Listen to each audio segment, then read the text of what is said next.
Congress party Gandhi Bhavan ద్వారా జవాబుదారుగా కొంత మా నాయకుడు రాహుల్ గాంధీ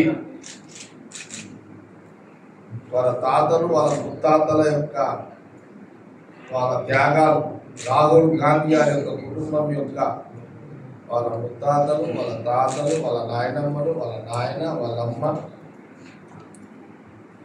వారి చరిత్ర, వారి త్యాగాలు, వారి గుణగణాలు,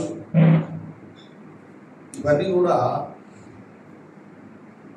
ఈరోజు గాంధీ భవన్ ద్వారా కొన్ని విషయాలు ప్రజలకు చెప్పాల్సిన అవసరం ఉంది. ఇవంతా రిమైండ్ అంటే జ్ఞాపకం చేపిస్తుంది.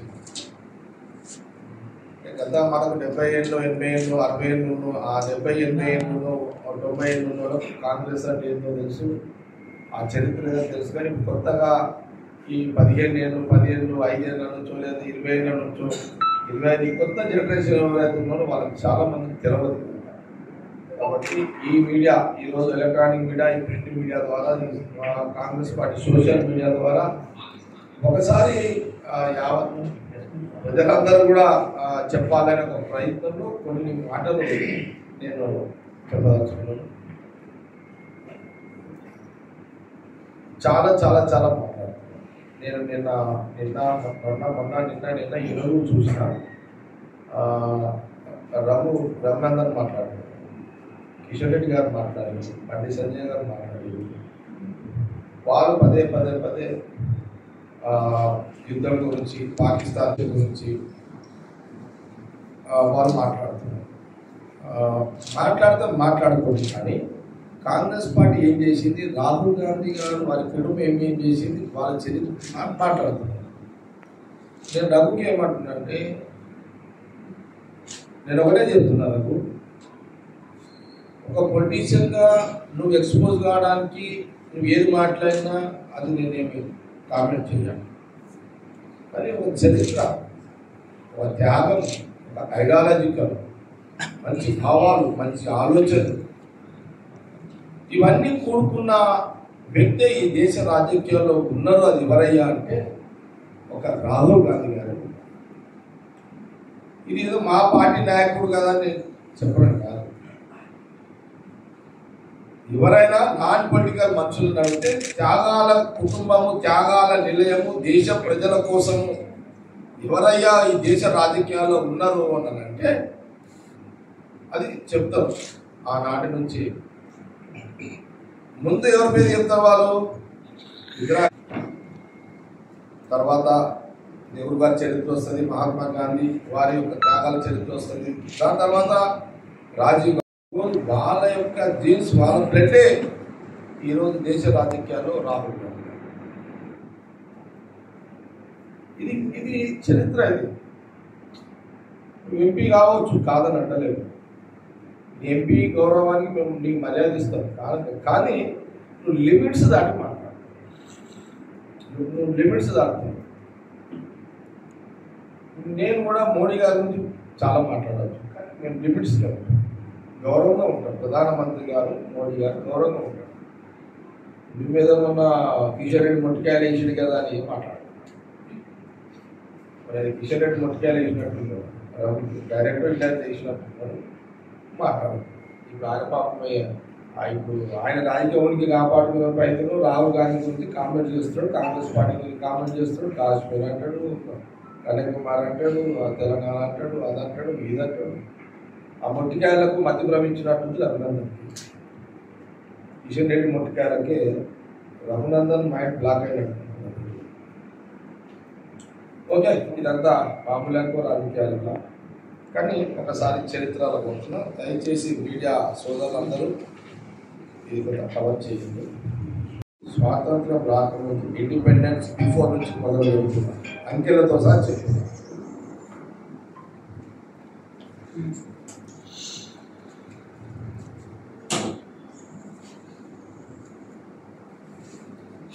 Congress date of birth, Congress party అంటే స్వాతంత్రం రాకముందు Congress party date of birth, Congress పుట్టిన రోజు 1885 సంవత్సరంలో కాంగ్రెస్ పార్టీ ఈ దేశంలో కాంగ్రెస్ పార్టీ 85వ సంవత్సరం. బీజేపీ పార్టీ పుట్టింది 1980వ సంవత్సరం. అంటే కాంగ్రెస్ పార్టీకి డేట్ ఆఫ్ బర్త్కి BJP date of బర్త్కి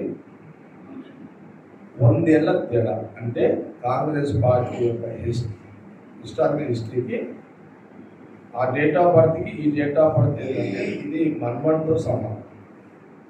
Congress party date of బర్త్కి బీజేపీ డేట్ ఆఫ్ బర్త్కి పార్టీ పుట్టిందంటే 45 సంవత్సరాలు. అదే కాంగ్రెస్ పార్టీ పుట్టి 140 సంవత్సరాలు, 140 years date of birth Congress party. BJP date of birth 1980, 45 years. అంటే మన్మన్ లాంటి పుట్టిన బీజేపీ పార్టీ. జవహర్లాల్ నెహ్రూ గారు డేట్ ఆఫ్ బర్త్ 1880వ సంవత్సరం. 1889 date of birth Jawaharlal Nehru గారు. ఇందిరా గాంధీ గారి యొక్క డేట్ ఆఫ్ బర్త్ 1917 1917వ సంవత్సరం డేట్ ఆఫ్ బర్త్. వీళ్ళిద్దరు కూడా ఇండిపెండెన్స్ రాకముందు పుట్టిన వాళ్ళు. 1947వ సంవత్సరంలో మనకు భారతదేశానికి స్వాతంత్రం. ఆ రోజు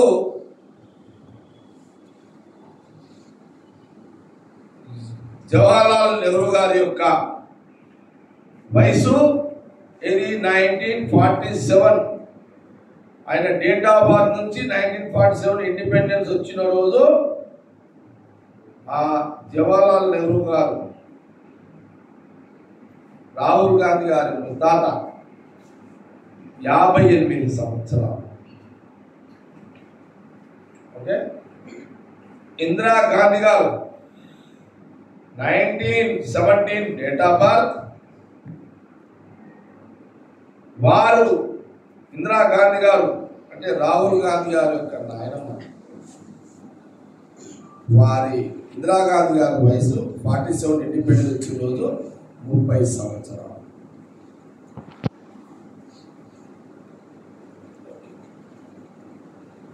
మోడీ గారు డేట్ ఆఫ్ బర్త్, ప్రధానమంత్రి మోడీ గారి యొక్క డేట్ ఆఫ్ బర్త్ 1947లో ఇండిపెండెన్స్ వచ్చిన తర్వాత మోడీ గారి యొక్క డేట్ ఆఫ్ బర్త్ 1950 1950వ సంవత్సరంలో మోడీ గారు పుట్టారు.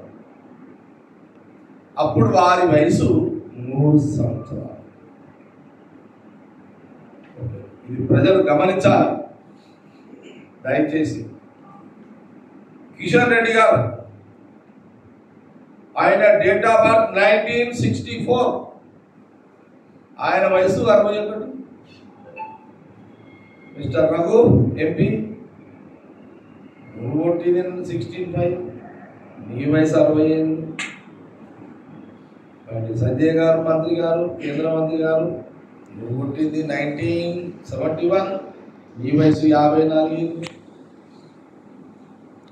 కానీ మీరు పుట్టింది ఎప్పుడు? మీరు రోడ్డు మీదకి వచ్చింది ఎప్పుడు? మీరు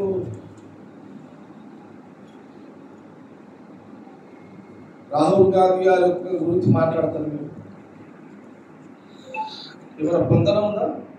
ఏమన్నా మీరు మాట్లాడే మాట నేను ఒకటే చెప్తాను. తెలుగు ప్రజలారా, తెలంగాణ ప్రజలారా, తెలుగు ప్రజలారా, కాంగ్రెస్ పార్టీ కార్యకర్తలారా, నాయకులారా, ఇది గమనించండి అందరూ. ఇది చరిత్ర. ఈ రోజున జనరేషన్ చాలా మంది తెలుగుకి అపోహపడుతున్నారు. ఇది చరిత్ర. ఇది కాంగ్రెస్ పార్టీ కార్యకర్తలు రాసిన చరిత్ర కాదు, ఇది చరిత్ర. ఇది నిజము. గూగుల్లో పోతే ఇవన్నీ కూడా మీకు ఉంటాయి. చరిత్ర తెలుసుకోండి. కొత్త జనరేషన్ యువకులు యువకులు తెలుసుకోండి. ఇది అవసరము. మనం బాగుంటే దేశం అంటే మనం. ఇది చరిత్ర. ఏం మాట్లాడతావా నాకు? నేను టీవీలో చూసిన ఏం అర్థం కాదు. నీకేం అవసరమైన రాహుల్ గాంధీ గురించి? కిషన్ రెడ్డి ముడికాయలు కొట్టినా నేను రాహుల్ గాంధీ మాట్లాడితే ఉన్న ఆదాయం తెలియదు. దానికి ఏమన్నా ఎంపీ అయినావు, అసలు ఎమ్మెల్యే చేసినావు. ఇవన్నీ మాట్లాడితే ఎక్స్పోజ్ అవుతారా? నేను ఆ మధ్యలో చెప్పిన తలివి తనంతాను ఎక్కువ, నేను పెద్ద బాగా చదువుకున్నా, బాగా బుర్ర తెలివి ఉంది అని నువ్వు అనుకుంటున్నావు. కానీ అవతలోడు ఇది ఓవర్ చేస్తాడు అనుకుంటాడు ఎవరైనా. చూడండి, వాళ్ళు పుట్టింది ఎక్కడ, నువ్వు పుట్టింది ఎప్పుడు?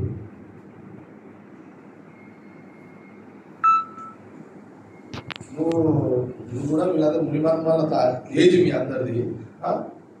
ఓకే, మీరు మీ పార్టీలో మీ లీడర్షిప్ మీరు ఎదగాలనుకున్నప్పుడు కొంత రాజకీయమైన విమర్శలు చేసుకోవాలనుకున్నప్పుడు కొంత ఉంటుంది. కానీ మాలాంటి కౌంటర్ ఇచ్చినప్పుడు జవాబు చెప్పే పరిస్థితులు కూడా ఉండాలి కదా. ఏం చెప్తావా? వస్తావా? డిబేట్కి రాదు. మా ఎవరు మా స్పోక్స్ పర్సన్లో పెడతా, అందరిని పెడతా, కాంగ్రెస్ పార్టీలో ఒకసారి డిబేట్లో కూర్చోండి. కాదు కదా.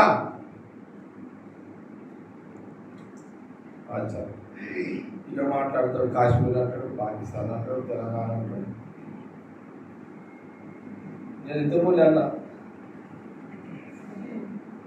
ఇంకో మాట చెప్తున్నా.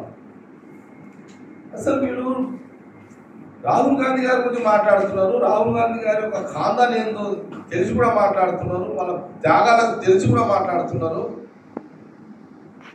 ఆయన మీరు మాట్లాడేటోళ్ళు మీ నాయన పెళ్లిలు కూడా కాలేవరు. ఆయన అప్పటికి మీ నాయన పెళ్లిలే అంటే కడుపులు ఉన్నదేమో అని అనుకోవచ్చు. మీరు పెళ్లిలే కాలేవు మీ ఆయనకు. మీకు ఎందుకు మాట్లాడతారా? మీరు మాట్లాడతారా బాబు? మీరు అంత ఇదంతా ఏమో అంత.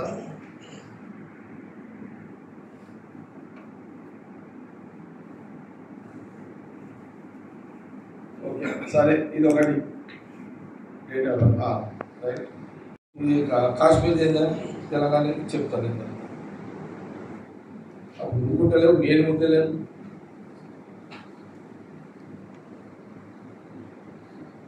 ఇలా కొందరు అయ్యలు పుట్టిలో పుట్టలేరు, పుడితే వాళ్ళకు చిన్నగా ఉంటారు. నేనేమంటున్నానంటే, కాశ్మీరు ఆ రోజు పరిస్థితి స్వాతంత్రం వచ్చిన రోజు నెహ్రూ గారు ప్రధానమంత్రి అయినాక ఆ రోజు ఏం పరిస్థితి ఉంది, అప్పుడు ఏది ఎట్లా చేయాల్సి వస్తుంది, ఏది ఎట్లా చేయాలి, అప్పుడు ప్రజల అభిప్రాయాలు ఎట్లుంది, ప్రజల మనోభావాలు ఎట్లుంది, దాన్ని ఎట్లా అధిగమించాలి, ఏ రకంగా చెయ్యాలి,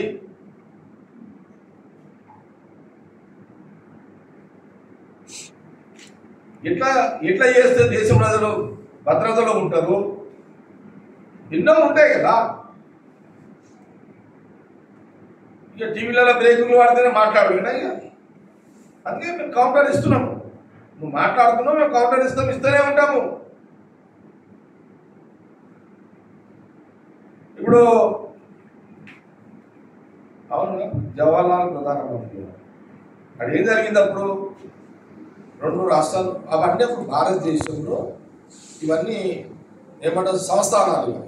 ఇవన్నీ కూడా అంటే రాహుల్ గాంధీ గారు ప్రధానమంత్రి కాకముందు దాదాపు 540 సంస్థానాలు భారతదేశంలో ఉన్నాయి.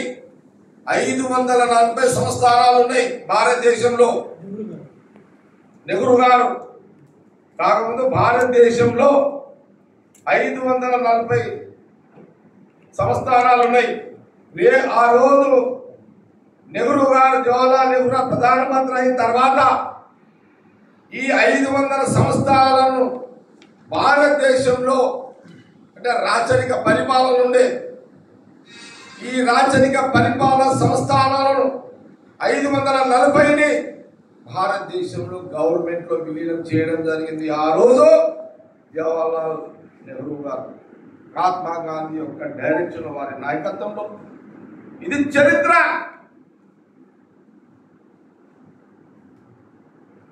అందులో జటిలమైన సమస్యలు తెలంగాణలో నైజాం, కాశ్మీర్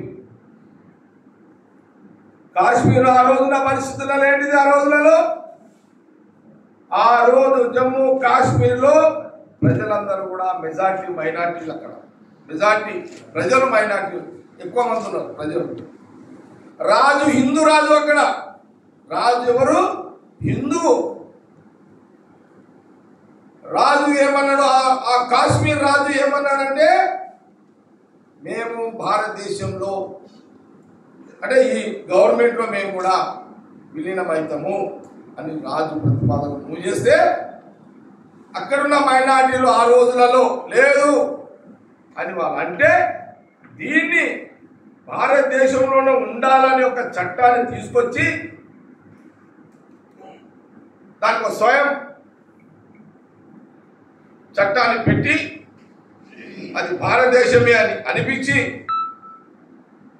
దాన్ని కాపాడే ప్రయత్నంలో దానికంటూ కొంత నిబంధనలు పెట్టి జమ్మూ కాశ్మీర్ అక్కడ చేయడం జరిగింది. అంతకంటే ముందు ఏం జరిగింది? ఇక్కడ సాయుధ పోరాటాలు తెలంగాణలో. అక్కడికి ఈ సాయుధ పోరాటాల సందర్భంలో ఆ రోజు ఆ పోరాటంలో నైజాము తగ్గుతున్నాడు. ఎందుకంటే ఆల్రెడీ 1940 అక్కడ ఇండిపెండెన్స్ వచ్చింది. నెహ్రూ గారు ప్రధానమంత్రి ఉన్నారు. సర్దార్ పటేల్ ఏ పార్టీ? కాంగ్రెస్ పార్టీ. బీజేపీలో గత్యంతరం లేక సర్దార్ పటేల్ వాళ్ళు వాళ్ళ ఖాతాలు వేసుకున్నారు. ఎందుకంటే మీకు దిక్కు లేదు కాబట్టి. హైదరాబాద్ ఈ పోరాటాలు జరుగుతున్నాయి. లాస్ట్కి సరే మేము సరెండర్ అవుతాం అనే ఒక పరిస్థితిలో నైజాం పరిపాలన రాజు తగ్గింది. ఇక్కడ సమస్య పరిష్కార దిశలో ఆ రోజు ప్రధానమంత్రి జవహర్లాల్ నెహ్రూ గారు వారు ఏ నిర్ణయం చేసిందంటే, ఇక్కడ సమస్య ఇక్కడ నిజాం తగ్గిండు కాబట్టి ఇక్కడికి సర్దార్ వల్లభాయ్ పటేల్ పంపించారు హోమ్ మినిస్టర్. కానీ కాశ్మీర్ జటిలంగా ఉంది, తీవ్రంగా ఉంది, భయంకరమైన పరిస్థితిలో ఉంది ఆ రోజున. ఇది చరిత్రలో పుస్తకాల్లో ఉంది. ఈ జటిలమైన జమ్మూ కాశ్మీర్ సమస్యను పరిష్కరించాలి అంటే చాలా సున్నితమైన ఆలోచనతో పరిష్కరించాలి. కాశ్మీర్ రాజ్యము భారతదేశంలో గవర్నమెంట్లో విలీనమైందంటున్నాడు. కొంతమంది ప్రజలు అక్కడ ముస్లింలు మేము కామంటున్నారు. కాబట్టి ఆ జటిలమైన సమస్యను చాలా చక్కగా ఆ రోజు అప్పుడున్న పరిస్థితులను బట్టి ఇది భారతదేశం నుంచి బయటకు పోరాదు, కాశ్మీరు భారతదేశంలో తలకాయ లాంటిదని దాన్ని కాపాడుతూ అక్కడ ఉన్న ప్రజల భావాలను, మనోభావాలను, అక్కడ రాజుని ఇవన్నీ కూడా పరిగణలో తీసుకొని అక్కడ ఆ రకంగా నెహ్రూ గారు ఆ నిర్ణయం జరిగింది. ఇది చరిత్ర. ఏం మాట్లాడతావా? ఆయనకు పెళ్ళే కాకపోయా, నువ్వు కడుపులో లేకలేకపోతేవి, నువ్వు పెద్ద మాటలు మాట్లాడుతావు. అర్థం లేదా? అర్థం ఉండాలా మాట్లాడుతావు. చదువులో లా అంటావు, అదంటావు, ఇదంటావు. ఈ పుస్తకాలు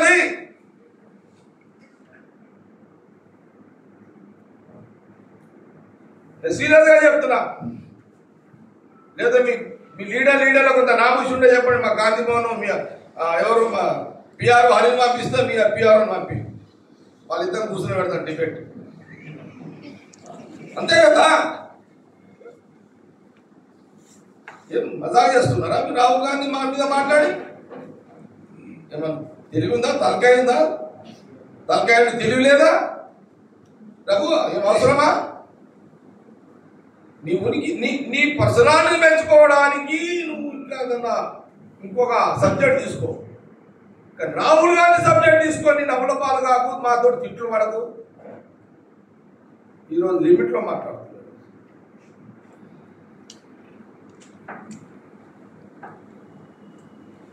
ఈ చరిత్ర తెలంగాణ ప్రజలకు, తెలుగు ప్రజలకు తెలవాలని ఇది మీడియా కవరేజ్ లో చాలా దాన్ని పెట్టుకోండి మీరు కూడా. ఈరోజు మన సుఖశాంతులతో సంతోషంగా మనము మన కంటే ముందు మన పిల్లలు ఈరోజు దేశంలో స్వతంత్రంగా హ్యాపీగా ఉన్నారు అని అంటే ఆ రోజు ప్రధానమంత్రి జవహర్లాల్ నెహ్రూ గారు వారి క్యాబినెట్ లో అంబేద్కర్ రాజ్యాంగం చరిత్రని ఈరోజు స్వతంత్ర ప్రాణులుగా జీవులుగా స్వేచ్ఛగా ఈ కాంగ్రెస్ యొక్క పాలసీలో ఇవన్నీ కూడా ప్రతి ఒక్కరూ ప్రశ్నించే హక్కు, నిలదీసే హక్కు, పని కాకపోతే పని కాలని నిలదీసే హక్కు కూడా అంబేద్కర్ రాజ్యాంగం ఆ రోజు జవహర్లాల్ నెహ్రూ గారు ఇచ్చిన చరిత్ర.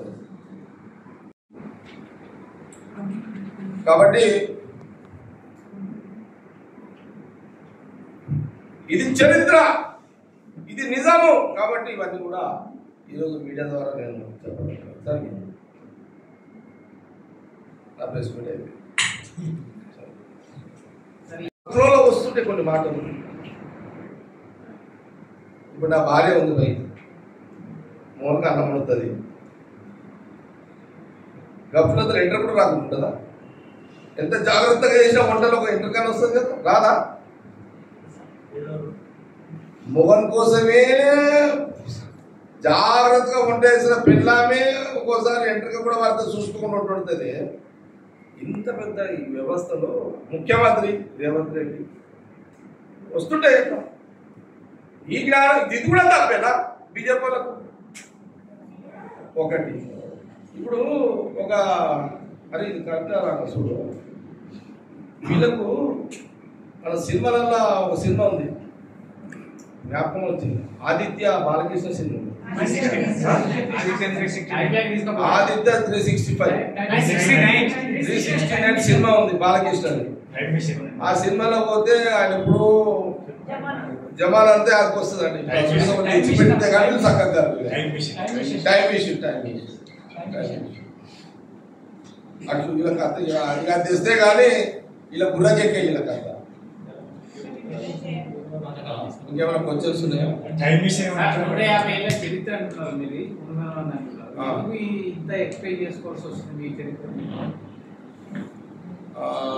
ఏమంటున్నా మళ్ళీ చెప్పు. 150 ఏళ్ళ చరిత్ర, మున్మన వయసు కాంగ్రెస్ వయసు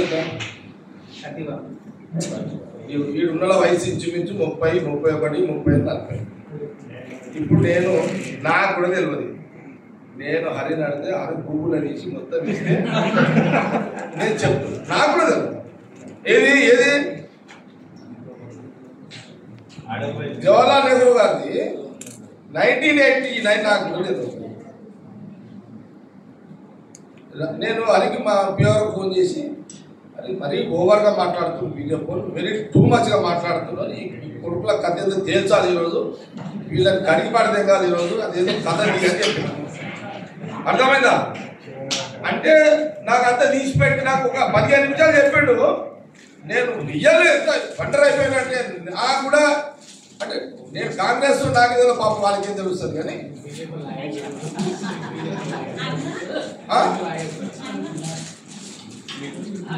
అంటే వాస్తవం చెప్తున్నా. నేను ఈరోజు చెప్పిన గాంధీభవన్ వస్తున్నా, ఇది అంతా చెప్తా, నేను అందరికి లైవ్లో మీ అందరికి చెప్పిన ఇదంతా లైవ్లో రావాలి, ఇది తెలవాలి, తెలుగు ప్రజలకు తెలవాలి అని నేను అందరూ కూడా రిక్వెస్ట్ చేయడం జరిగింది. అన్ని మీ యొక్క రిక్వెస్ట్ చేయడం జరిగింది. కాబట్టి ఇది కాదట్లేదు, ఎవరు కాదట్లేదు కదా, ఎవరికి తెలుస్తుంది? 70 ఏళ్ళు ఉన్న వాళ్ళకి తెలుస్తుంది, 70, 80, 90, 100 అంతే కదా. 60 ఉన్న వాళ్ళకి తెలియదు, 65 ఉన్న వాళ్ళకి కూడా తెలియదు. అంతేందుకు 75 గారు మోడీ గారికి తెలుస్తలేదు, మనకేం తెలుస్తుంది ఇంకా. కాబట్టి అందుకే నేను అన్నా, మన social media, Congress party social media ఈ ప్రెస్ మీట్ది మీరు మంచిగా బిట్లు చేసి నీట్గా మన కార్యకర్తలకు, మన కాంగ్రెస్ పార్టీ కార్యకర్తలకు, నాయకులకు పంపండి. అరే ఇది మొత్తం పంపండి, ఇది పంపించి ఇది బాగా వైరల్ చేయండి, సోషల్ మీడియాలో చేయండి. ఈ చరిత్ర పోవాలి. రాహుల్ గాంధీ గారి ముత్తాత జవహర్లాల్ నెహ్రూ, మరి వాళ్ళనైనా రాహుల్ గాంధీ ఏమవుతాడు? మోతీలాల్ నెహ్రూ గారు ఏమంటారు దాన్ని? ఆయన అయితే కోట్ల రూపాయల ఆస్తులు ఇండిపెండెన్స్కి ఇచ్చింది కదా.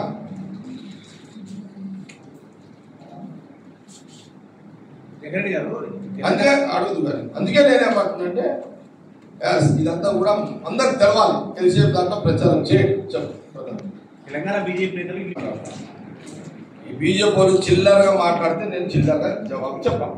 వాళ్ళు చిల్లరేదని నేను చిల్లర కాదు. కిషన్ రెడ్డి ఇంత సెంట్రల్ మినిస్టర్ 2 సార్లు, బండి సంజయ్ గారు సెంట్రల్ మినిస్టర్, కిషన్ రెడ్డి గారు సెంట్రల్ మినిస్టర్, రఘు ఒక పార్లమెంట్ మెంబర్.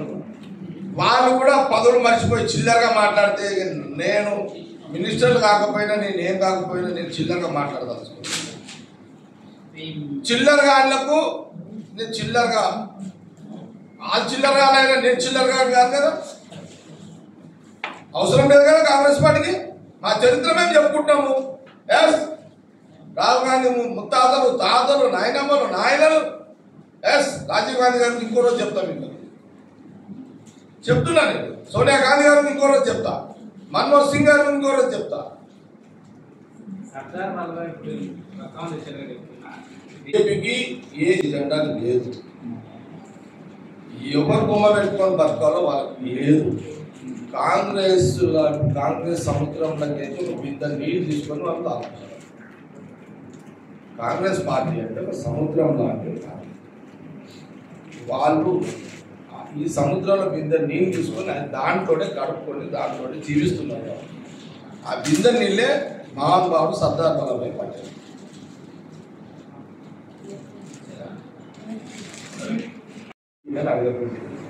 మా హిస్టరీ మేము చెప్తున్నాం, ఇది మెసేజ్ పోవాలి.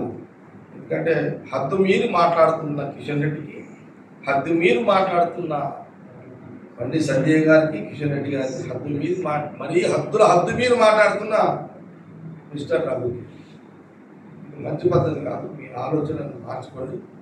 మీకు చరిత్ర తెలిసి కూడా మీరు ఏదో మాట్లాడుతున్నారు. అయినా ఇది మా చరిత్ర అని ఒకసారి మీడియా, గాంధీభవన్ మీడియా ద్వారా అందరూ కూడా తెలియజేస్తారు.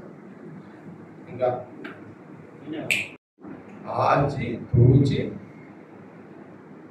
పెద్దవాళ్లకు ఒక శాఖ, మీద కొత్త వాళ్ళకు ఇన్వాల్వ్మెంట్, చాలా సమన్వయంతో సీఎం రేవంత్ రెడ్డి గారు, మహేష్ గౌడ్ గారు, ఇన్ఛార్జ్ నటరాజన్ గారు, కేసీ గారు, రాహుల్ గాంధీ గారి నాయకత్వం బ్రహ్మాండంగా.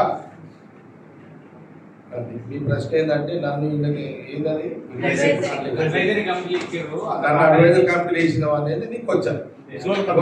మిస్టర్ రాకేష్ నేను చూసిన యాదవ్ గారితో డిస్కస్ చేసిన, అంటే చాలా మంది కొత్త వాళ్ళని ఇన్వాల్వ్మెంట్ చేసిండ్రు. పిఎస్సి సీనియర్స్ కదా, మినిస్టర్స్. సరే ఒక్క చెప్పేస్తా ఇప్పుడు అది ఒక కోమటిరెడ్డి వెంకటరెడ్డి ఉంటే అయిపోతున్నాను పిఎస్సి కంపెనీలో. నేను కూడా వస్తాను. నటరాజ్ గారితో పీసీ చెప్పినట్టు మాట్లాడతాను. కోమటిరెడ్డి వెంకటరెడ్డి గారు పిఎస్సి కంపెనీలో వచ్చేస్తే మిగతా వాళ్ళని వేసి చూడండి, బెస్ట్ బాగా వేసారు. ఇప్పుడు పెద్దవాళ్ళని నేను పెద్దోడు కాదు. జానారెడ్డి గారు, జీవన్ రెడ్డి గారిని అడ్వైజర్ కమిటీ. నీ ప్రశ్న ఏంటంటే ఇళ్ళకి వీటిని అలవాడేసిందని నీ ప్రశ్న. జగ్గారెడ్డి అనేది డిఫరెంట్ మిస్టర్. జగ్గారెడ్డి అనేది డిఫరెంట్. జగ్గారెడ్డి ఏ కమిటీ ఇచ్చినా ఎల్ల వేసినా నేను హ్యాపీగానే ఉంటాను. లాస్ట్కి గాంధీ భవన్ అటెండర్ పోస్ట్ ఇచ్చినా నేను హ్యాపీగానే విన్నరా కిసేవని. నేను మీరు ఫీల్ అవుతున్నారు, ఫీల్ కాకండి ప్లీజ్. I'm very happy. అయితే నేనేమంటున్నా, అడ్వైజర్ కమిటీలో నాకు కేసు నేను హ్యాపీగా ఉన్నా. నేను లాస్ట్లో ఒకసారి జడ్డి కుసుమ్ కుమార్ అడిగినాను. నా ఫ్రెండ్ కుసుమ్ కుమార్ కేజీఎఫ్ కమ్మ సామాజిక వర్గం నాయకుడు, 40 ఏళ్ళ సర్వీస్ నాకు జడ్డి కుసుమ్ కుమార్ నేను ఒకటే అన్న, కుసుమ్ అరే నాకు పోస్ట్ లేదు పోయి గాంధీ భవన్లో అటెండర్ పోస్ట్ ఇచ్చిన ఆడుకుంటా అని చెప్తారు. అంతే.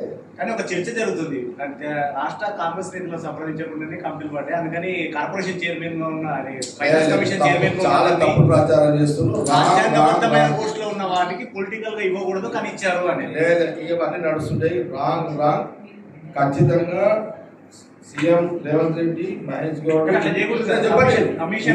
కూర్చొని ఒక ఫ్రంటల్ ఆర్గనైజేషన్స్ ఎంతమంది అయితే ఉన్నారో అంతమందికి అకామిడేషన్ అయింది. కొంత లేట్ అయింది, అది కూడా ఇప్పుడు స్టార్ట్ అయింది. నేనేమంటున్నానంటే ఇప్పుడు జీవన్ రెడ్డి గారు ఉన్నారు, జానారెడ్డి గారు ఉన్నారు, వాళ్ళందరికీ అడ్వైజర్ కమిటీ, అందులో నన్ను కూడా పెట్టింది. ఇప్పుడు నా వయసు 58, జానారెడ్డి గారి వయసు 78, ఇంచుమించు 80. అంటే నాకు ప్రమోషన్ ఇచ్చినట్టు కదా ఆడదాకా. జానారెడ్డి గారు, జీవన్ రెడ్డి గారు ఏదో తీసేది కాదు కదా. మా హనుమంతన్న ఆయన 80 ఏళ్ళు, లేదు కేశవరావు గారు, అంటే మంచి అంటే అడ్వైజర్ అనేది. దాంట్లో అడ్వైజర్ కంపెనీలో చూడండి సీఎం రేవంత్ రెడ్డి గారు అండ్ మహేష్ గౌడ్, నటరాజన్ గారు ఇచ్చారు. అంటే పిఎస్సి కంపెనీకి దానికి 3 ఉన్నారు. ఏంది దీంట్లో మనము ఎవరు ఎందుకు దీన్ని రాంగ్గా తీసుకునే తప్పుడు సంకేతాలు ఇచ్చే ప్రయత్నం ఎందుకు జరుగుతున్నది? మేమే అనుకున్నాక మీకెందుకు పోయి పంచాయతీ ఇగో ఇక ప్రతిదానికి వంకలు పెడితే ఇక సంసారం ఏడ నడుస్తుందా? ఇంకా